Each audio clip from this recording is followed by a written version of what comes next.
Okay guys, so today's video, I'm just going to take a look at this question here from Paul Harwood over in the Automatic CSS forum, looking at how to create icon lists where you can have different size icons but have the alignment correct so that all the content aligns correctly with the icons. Now this is in the Automatic CSS group, so the question is probably more about how you do this using Automatic CSS. But I wanted to look at it more generically. So this could be useful for people who don't have frameworks as well. ACSS definitely makes things a lot easier, but I want to do this from an approach where you don't have anything. You're just going to start from building it as a user that doesn't have access to frameworks. So I've done 3 examples here, and with these, I'll just zoom in a little bit here. So the first example is just using a plain old icon list widget. So if we look at this here in the bricks builder, I'm just using an icon list and just adding items here and just style it up. Okay, with that, all we're doing here is on the CSS tab. We're not creating any classes because I don't actually generally do it this way. So look at our CSS. All I'm doing is on our root li, we're justifying left because the icons by default are centered.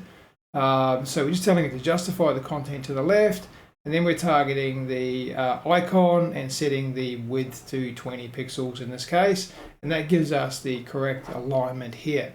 So we might need obviously more if the icons are bigger, or less if the icons are smaller, but that gives us the alignment. So these are actually taking up different space. I'll show you what happens if I get rid of, comment all this out,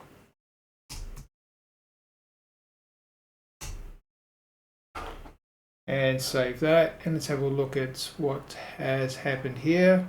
So that's the default. So these are all over the place because this is the alignment of this is in the center. It's giving extra spacing on the sides there. It's just awful. But with these basic CSS overrides here on that icon list, you can actually make it reasonably okay. I'm not sure why it's not updating automatically. So that's just with those 2 little overrides. My preference is to really not use these kinds of widgets where they're a kind of a widget where you can set all these inner content is here. You can do this yourself without those widgets and have an awful lot more control. If you use a widget, for example here, we've got control of the icon, label, background, color.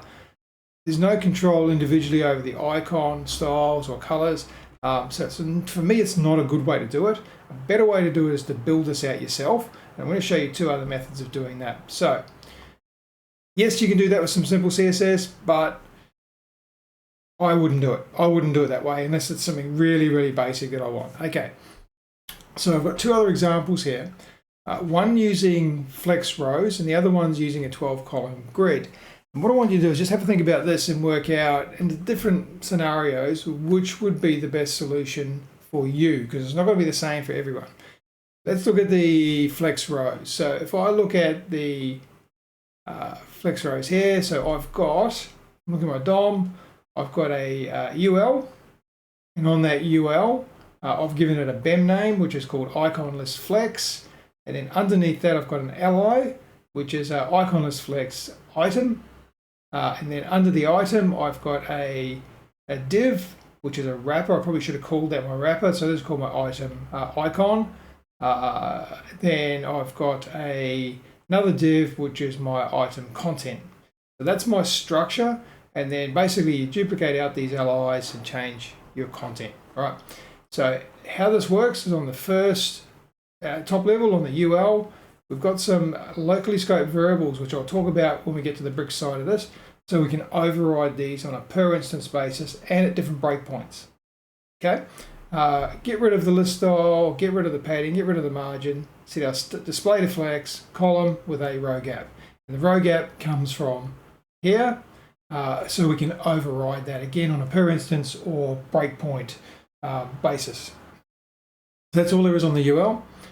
On the LI, all we're doing on there is we're setting the display to flex, the direction to row, and using our column gap and line items that we set back up here at the UL level.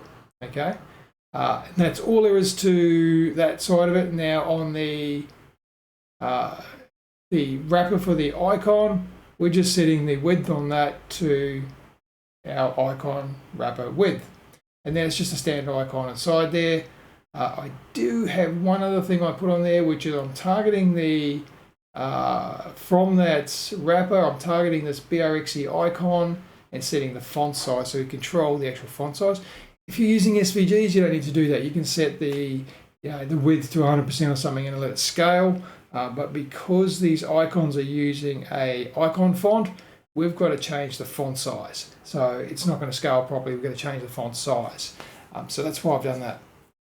All right, so that's that. And then on the next one here, which is the content, I've just added a basic text widget and put some content in it and done nothing else to that. Now with bricks, so with the first element in that flex row, which is the icon wrapper, we've set that to a fixed width, and then the other div by default is 100% wide because it's actually a block. It sets 100% wide. So what that does with flex, flex tries to calculate how big each item needs to be to fill up the space based on the flex properties you've set. And what this is doing is saying, oh, this over on the left hand side is taking up this much space, that one can take up 100% space, so let's calculate what's left and take up all that space. You can actually put flex row on there if you want to and set that to 1. I don't think you need to in this case. Like if you had multiple elements on here and you want to control which ones grow and which ones don't, then you could do that, but it's not needed in this particular case. Okay, so I think there was only one other thing we did here on that LI. I think we set the align. We did. So we set the align items so that we can align these vertically. And that's pretty much all there is to the flex example. Now, if I look at my breakpoints here, see the different breakpoints, it still looks fine. And that's because we've got that set to a fixed width.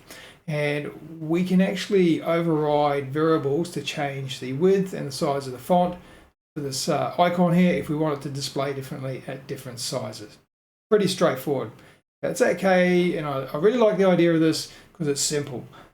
But the next one I'm going to show you I think is actually better, and the reason I think it's better is because you can keep multiple, I guess, grids of items on the page in the same alignment. This is basically saying that is 20 pixels wide. Did I say 20? Let me have a look at that. 3 EM. So that's 3 EM wide.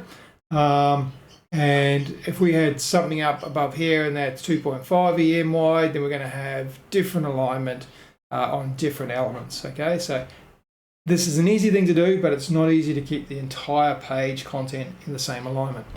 So the next option I've got here is the 12 column grid. Okay, we're achieving the same sort of thing, but if we look at how this is structured, so we've still got the same structure here. We've got a UL. We then have inside that UL, we've got a LI. And on that LI, I didn't put wrappers here. I just put the icon straight there, and then I put the basic text widget straight after that. So those are the two elements that are making up the grid.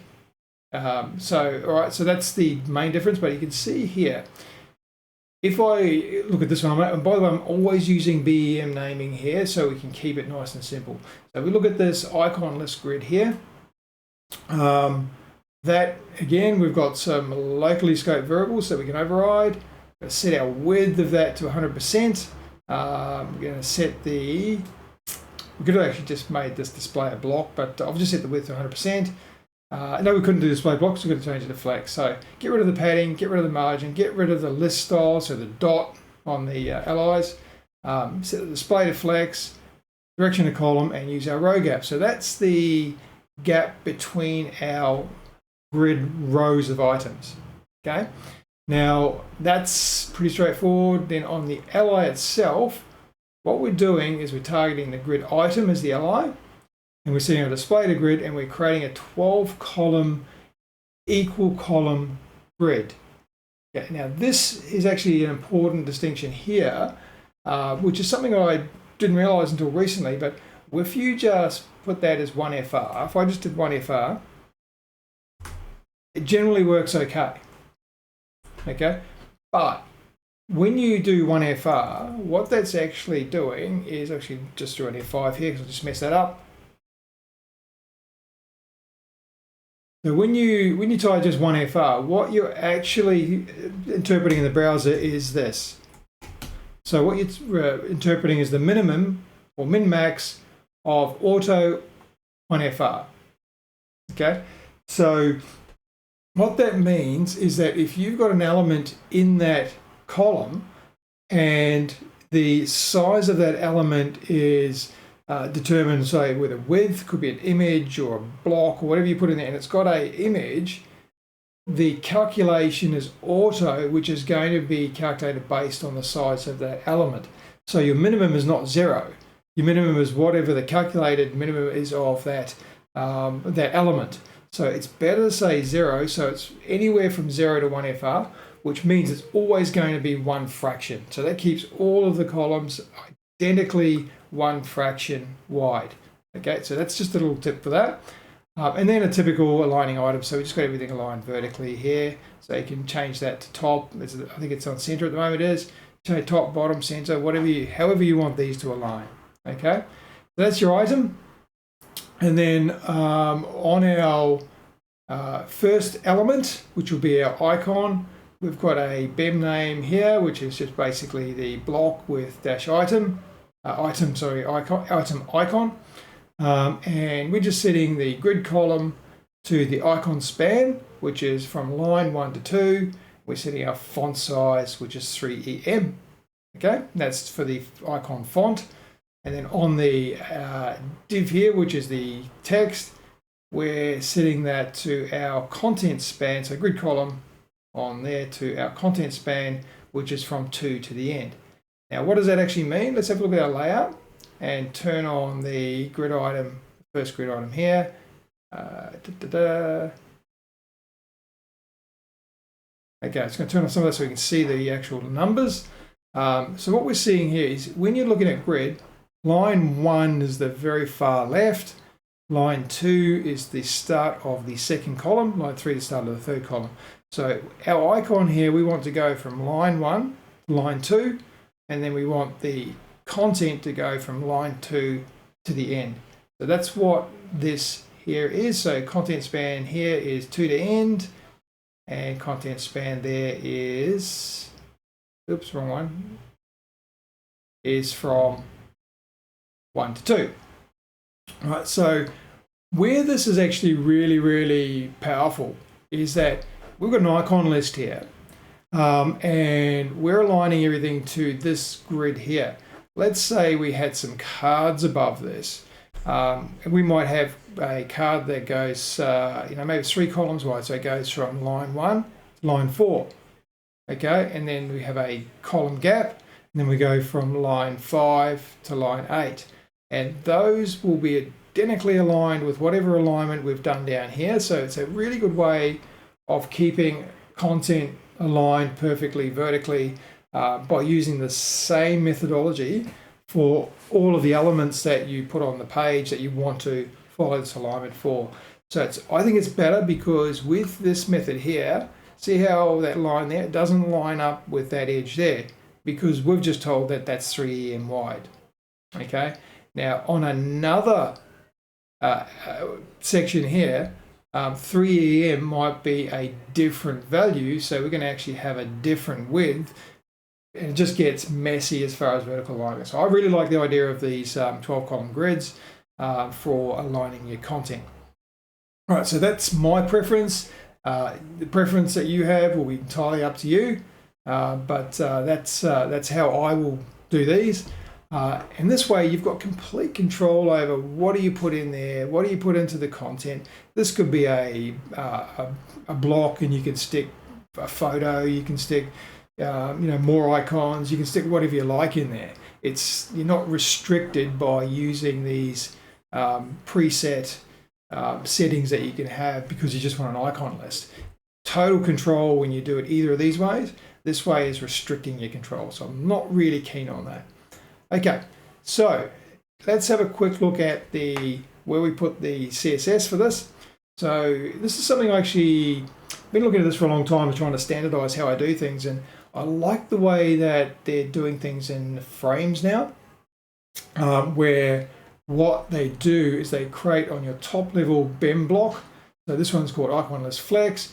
You just put CSS in brackets there, and that's basically a little reminder that's where all of your CSS is. Okay, so you don't put CSS on each of the elements. You don't go into each of these elements and go put your CSS there, and then you have to go and find it later. You give each of these elements a BEM name, make sure that class is up here as well, and then on your top level BEM block, put all of your CSS there. So basically I've got, what have I got here? 1, 2, 3, 4, 5 locally scoped variables. So we can change those and align those. So for example, if we're looking at this here, at the moment, it's aligned to the center. I can align items to the top. There we go. And now it's all aligned to the top. Okay, so that's where all of my CSS is that we just saw in the DOM in the other area. Now, one of the issues we have with this, I'm actually going to undo something that I've done previously here. Show you a problem. Oh, I think I've messed things up here. I have. So I'm on this one here.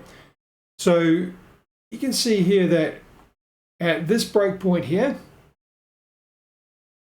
that looks fine. At that breakpoint, it looks fine. At this breakpoint, still okay. Get to our mobile breakpoint, and now our icons are overlapping the content, whereas our flex didn't do that because this here will scale to fit. This is a fixed width. This is 3 rem width, and this is going to scale to fit whatever else is there. Whereas here, we're in a 12 column grid. Okay, so if I look at that, I'm not sure if I can turn the display of that on by looking at that. Let's have a look. Here we go. If I click on one of the allies, in bricks it'll show me where my grid lines are, and because I'm shrunken down, I can't align these properly because that's over there. So what I can do is a couple of things. I can change my font size on that at this breakpoint, or I can tell this icon to go from grid line 1 to grid line 3, and then the content from grid line 3 to the end. So let's just do the font size for a start. So I'm on that point there. I'm going to just close out, and I'm going to say my font size is going to be 2M instead. Okay. Ooh, actually I shouldn't have done that there. Should have done that on the actual CSS, sorry. So I'm in the CSS here. I'm on the root level of the grid, and we want it to get there. Okay.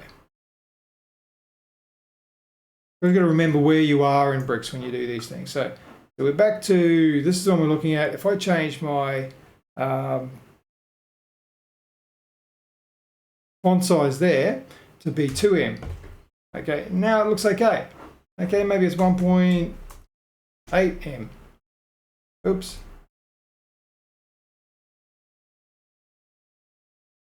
$1.8M. That's still kind of okay. Let's say we don't really want to override the font size. We want it to be 3M. Okay, we want to actually just change the way the grid lays out. What we need to do is override the spans. So I'm going to override the icon span for 1 to 3 and the content span from 3 to the end. Now, if I have a look at that now, I can see my icon goes from line 1 to line 3. My content goes from line 3 to the end. So you've got complete control over whether you just change your size of your icon or whether you change the alignment. And again, if I had another element up above this and it was starting from line 3 and going through to say line 5, it's going to be in perfect alignment with this layout because we're using the same grid structure. Hopefully it makes sense. Now, I will copy the main CSS for this and I'll put it into the description, and you can use this if you like, but my preference is using the grid. If you want to do something really, really simple, the preference might be just using a standard widget and then just overriding the CSS here at the ID level to align everything. Or if you just want to do it really simply and you're only going to have one list, you might go with a flex row on the LI and just set a minimum width on the first item in that row. Entirely up to you how you do it. This is my preference. Love to hear what you think. Hit the subscribe, hit the like, and let me know what you think about this. Thank you.